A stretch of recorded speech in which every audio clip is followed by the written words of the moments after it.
Cuando ellos lo requieran, tú tendrás que hacer los sonidos que ellos te pidan. Voy a tocar el timbre.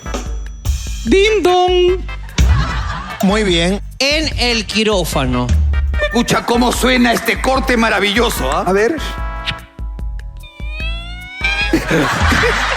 Tenía un gasecito. Déjeme que me coloco primero mis guantes de látex para mantener total pulcritud en la sala de operaciones.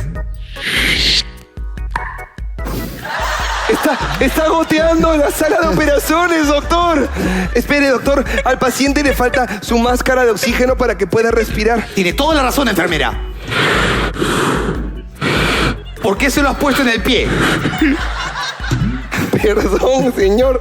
Es que estudié en Lavallejo. Mil disculpas.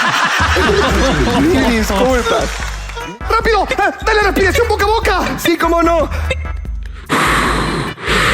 ¡Sácale respirador primero, imbécil! ¿Verdad? Ahora sí, te voy a dar respiración boca a boca.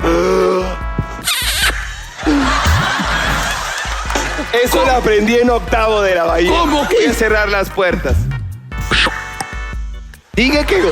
¿Cómo gotea, de verdad? ¡Qué precariedad de Loaiza! Hay que...